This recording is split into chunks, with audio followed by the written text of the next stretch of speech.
If you had to pick one airplane that simply shouldn't have been a legend, it would be this one.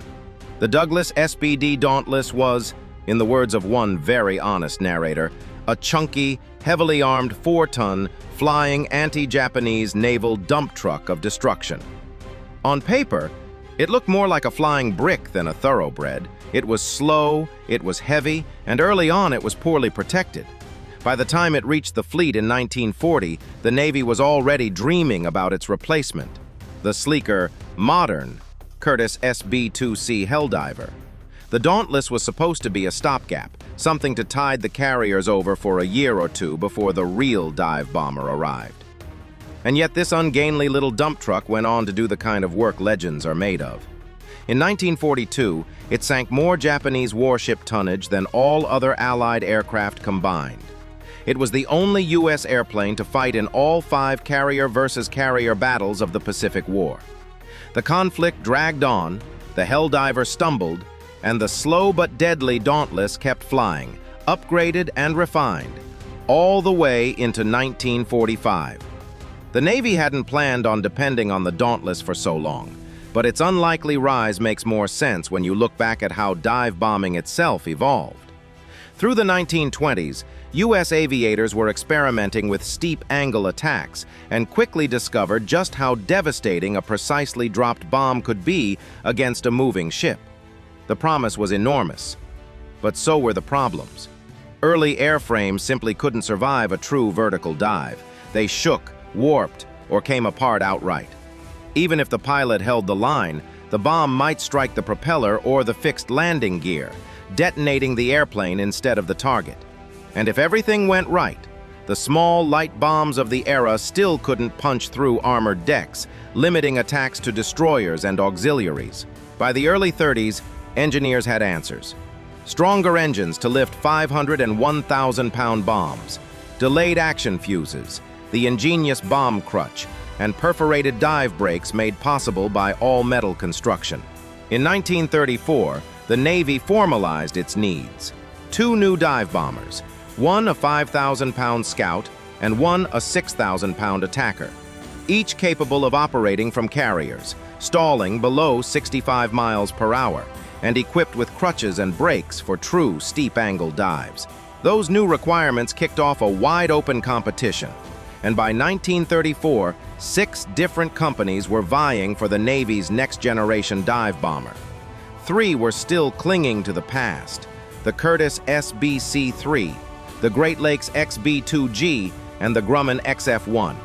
All biplanes, all sturdy, and all already out of breath in a world moving toward all-metal monoplanes. The other 3 were the modern contenders: Brewster's SB-A, Vaught's Vindicator, and Northrop's XB-T-1. On paper, Brewster promised much, but delivered mostly delays. Vaught offered a half-step design, part old, part new, and never quite convincing. Northrop, though, brought something different. A clean monoplane with the kind of structural ideas the Navy believed it could grow into. In an era when war clouds were forming fast, the service didn't just want a dive bomber for today. It wanted a design with long-term potential, and that made the XB-T-1 the favorite. Northrop's XB-T-1 was where all those ideas finally took shape in metal. It was a compact, all-metal monoplane with a crew of 2, built around a very modern concept for the time: a multicellular wing, a lattice of little aluminum boxes that was stiff enough to stand on its own without struts or wires. Strong, yes, but it came with strings attached. There was no room for a fully retractable landing gear, so the wheels only tucked part way into big, draggy fairings. The wing couldn't fold either, so the whole airplane had to be kept as small and stubby as possible just to fit on a carrier deck. It carried a serious punch for its size: a single 1,000-pound bomb under the belly, 2 100-pounders under the wings, a fixed .30 up front on the prototype, and a flexible .30 in the rear on the drawing board. Its big party trick was a set of multi-purpose flaps. Lower flap for takeoff and landing, both together as dive brakes. On paper, elegant. In practice, terrifying. In early tests, those flaps set up brutal buffeting over the tail. NACA's fix was simple: Drill rows of 3-inch holes, turning the airplane into a flying cheese grater that at least flew straight. The engine was weak, barely 184 miles per hour, and worse, it had a nasty torching habit, trailing a 30-foot flame that scorched the paint. Ice built up in the gear fairings, the windows cracked, the heater barely worked. Test pilot Vance Breeze had to ride out more than 100 of those flaming dives. Even after all that, the BT-1 that emerged was still a handful. By 1937, the BT-1 was on the decks of Yorktown and Enterprise, and it didn't take long for the squadrons to learn what the test pilots already feared. At low speeds, the very speeds you live in during carrier work, the rudder lost authority, the ailerons went mushy, and if a pilot added power too quickly, the airplane could snap roll without warning. None of that is merely inconvenient on a carrier, it's lethal. Several accidents followed, and the BT-1 earned the kind of nickname no aircraft ever wants: Widowmaker. The Navy made its decision quickly: no more orders.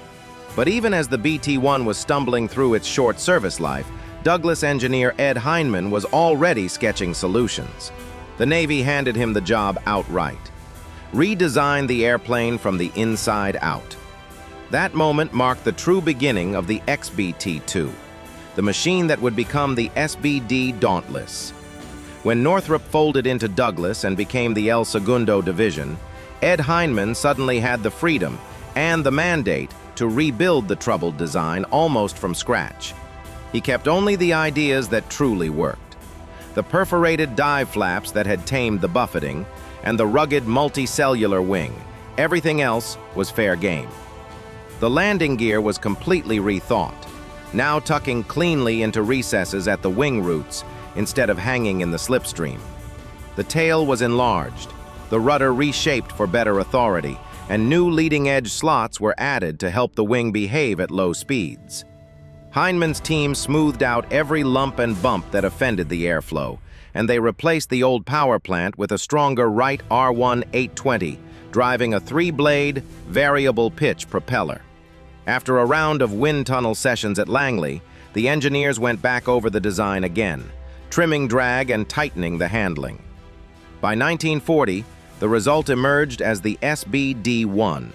It wore a clean, continuous canopy, carried 2 fixed .50 caliber guns up front and a flexible .30 in the rear, and came with a beefier arresting hook for carrier landings. Extra fuel tanks were tucked into the wings, nudging its range to roughly 860 miles, but it still lacked armor and self-sealing tanks. Serious omissions in a world heading toward war. Worst of all, its combat radius was under 200 nautical miles, far too short for carrier strike doctrine. The Navy, unimpressed, handed the SBD-1 to the Marines instead. The Navy didn't give up on the design entirely. What it needed, urgently, was more reach, and that became the focus of the next version. The SBD-2 kept the same basic airframe and the same R1-820 engine, but its fuel system was completely reworked. The pair of 25-gallon auxiliary tanks in the wings were replaced with much larger 65-gallon cells, boosting total capacity to 310 gallons and stretching the aircraft's range to roughly 1,200 nautical miles. A dramatic improvement for a fleet that operated across an ocean. An autopilot was added as well, a small but essential tool for long overwater navigation. The extra fuel made the airplane heavier, and with no additional horsepower to compensate, the SBD-2 flew a little slower. Some crews even removed one of the forward .50 caliber guns in the field to shed weight and claw back a bit of performance. Still, the Navy finally had a Dauntless it could use from the carriers. Late in 1941, SBD-2s joined the air groups aboard Lexington and Enterprise, in just the right time window to meet the opening blows of the Pacific War. At the Battle of the Coral Sea, they worked alongside TBD Devastator torpedo bombers to hammer the Japanese light carrier Shoho, striking her with armor-piercing 1,000-pound bombs and sending her under. The Dauntless that would etch its name into history wasn't the -1 or the -2, but the next step, the SBD-3. Ironically, it began life not for the US Navy at all, but for the French Navy.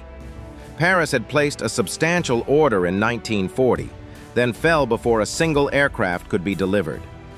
With France gone and Britain only mildly interested, the United States absorbed the entire production run and expanded it. What emerged was the first Dauntless truly suited for the brutal realities of the Pacific. This model carried the survivability features the earlier versions desperately lacked: armor plating around the cockpit and vital systems, self-sealing fuel tanks, and a bullet-resistant windshield. Crews in the field had been doubling the rear defensive gun for months, so the factory made it standard: 2.30 caliber guns to keep Japanese fighters honest. Heinemann's team even shaved weight by using slightly thinner external skin. The airplane was now tipping the scales at more than 10,000 pounds, yet clever aerodynamic refinements meant it lost barely 2 miles per hour of top speed. In every meaningful way, this was the Dauntless fully grown, and it arrived just in time. On the morning of June 4, 1942, SBD-3s from Enterprise and Yorktown climbed out over the Pacific, searching for the Japanese fleet off Midway. They were slow, and some formations became scattered as they clawed for altitude. But that misfortune turned into fate. While the faster torpedo bombers were slaughtered down at sea level, the Dauntless groups drifted higher, well above the swirling dogfights, arriving almost unnoticed at 20,000 feet, just as the defending Zero fighters were pulled downward to chase other attackers. Below them, the Japanese carriers Akagi, Kaga, and Soryu lay exposed, decks crowded with fueled and armed aircraft. The SBDs rolled into near-vertical dives, perforated brakes screaming, releasing their 1,000-pound armor-piercing bombs at murderous ranges. In the space of mere minutes, 3 carriers were fatally hit, fires roaring from one end of their flight decks to the other. A second Dauntless strike found the last operational carrier, Hiryu, that afternoon, and delivered the same verdict. 4 carriers, half of Japan's frontline striking power, lost in a single day. That morning sealed the Dauntless's reputation forever. Slow, perhaps, but deadly beyond anyone's imagination. Midway didn't end the Dauntless story, it simply proved the design was worth investing in. The next variants expanded its usefulness even as the war surged westward. The SBD-4 introduced a new 24-volt electrical system, finally giving the airframe the power budget for airborne radar. Factory supplies were scarce, so most sets were installed later in the field. A Hamilton Standard hydromatic propeller without a spinner rounded out the update. Many of these Dash 4s went to Marine and land-based Navy squadrons in the Solomons, where radar-equipped scouts were badly needed. The most important version by far was the SBD-5, nearly 3,000 built. It carried a 1,200 horsepower engine that offered only a modest speed gain but better climb and reliability. A modern Mark 8 reflector sight, a heated windscreen, and a cleaned-up cowling, no intake scoop, just a single cowl flap per side, made it easier to fight and maintain. New wet hardpoints let it carry 58-gallon drop tanks, stretching reconnaissance range to almost 1,500 nautical miles. From late 1943 into 1944, this was the backbone of America's dive bomber force. The final step, the SBD-6, mounted a 1,350 horsepower engine, but still couldn't meet the Navy's rising speed demands. Most remained stateside as trainers, coastal patrol aircraft, or target tugs. Meanwhile, the Army adopted its own version, the A-24 Banshee, with the tailhook removed, a larger tail wheel, and Army radios. Thrown into combat with little fighter cover and crews barely trained in dive bombing, the Banshee achieved what one squadron dryly called a spectacular lack of success. By late 1942, it was relegated almost entirely to training duty. By the time production finally stopped in 1944, nearly 6,000 Dauntlesses had rolled out of Douglas plants, an astonishing number for an aircraft that started life as an underdog. And yet, over the crucial early and middle years of the Pacific War, the SBD became the Navy's dependable fist. From Coral Sea to Midway to the long island-hopping grind, it struck harder, survived longer, and delivered more results than anyone expected of a temporary dive bomber. For those who want to dig deeper into the machine behind the legend, several references stand out. Douglas aircraft since 1920 from the Putnam series. Dauntless in Action by Squadron Signal. Peter Smith's Douglas SBD Dauntless. And of course, the original SBD Pilot's Handbook. If you enjoyed this journey through its development, drop a like, leave a comment, and subscribe. There are plenty more stories waiting in the hangar.